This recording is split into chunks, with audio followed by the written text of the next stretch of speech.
kaalmeynta dadka iyo dadaaladiisii argagixiso la diriirka ayaa Sheekh Maxamed bin Zayed Al Nahyan ka dhigtay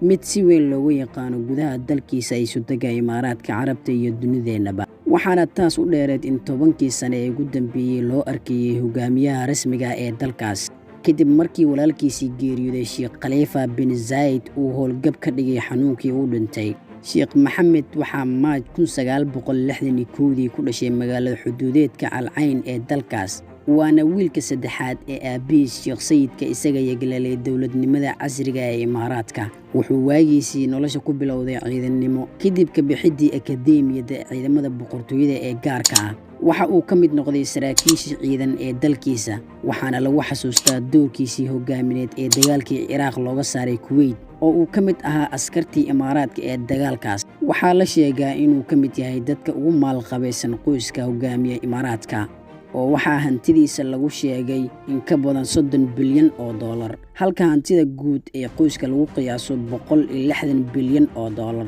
hantidiisa qaaska ah waxaa ka mid ah 2 diyaaradood oo jaad ah iyo dooni raaxo noocayaadka ah taas oo qiimaheeda lagu sheegay 60 milyan oo dollar mid maalqabeennimadiisa tustay ayaa ahayd kadib markii uu 100 milyan ku qarash gareeyay arooska xaaskiisii Amiira Salaama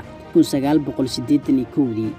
waxaana la wariyay inuu arooskaasi ku casuumay dad ka badan 20,000 oo qof mid lagu amaano madaxweynaha Imaaraadka ayaa ah inuu dhaqaale badan ku bixiyo kaalmeynta aadanaha oo uu 2011 waxaa la sheegay inuu 55 milyan oo dollar uga qayb qaatay olole caalami ah oo qaramada midoobay kaga hortagaysay ka ganacsiga dadka sidoo kale 50 milyan ayuu ugu deeqay talaalka carruurta Afghanistan waxa uu sidoo kale dhisay Sayid Jarati Marathon oo ah hay'ad kaalmo oo iyana door ka qaadata caawinta dadka qadiyadaha kale ee uu ninkan la gol yimid dagaalka aan dhamaadka lahayn ee uu kula jiro dalka Iiraan iyo burburinta dhaqdhaqaaqa Ikhwaanul Muslimiin madaxdii Mareykanka laga soo bilaabo George W Bush ilaa Trump ayuu saaxiibo dhow la ahaa sidoo kale waxaa ilaaqaad wanaagsan kala dhaxeeya hogaamiyaha Ruushka Vladimir Putin waxaa la sheegay in hogaamiyaashan uu xulfeysto qadiyadaha aynu soo sheegnay dagaalka kula jiro waxaa sidoo kale ninkan lagu eedeeyay inuu lafdhawr u yahay siyaasadda sirgaxan ee dalkiisa kula dhaqmo dalalka ay danaha taban ka leeyihiin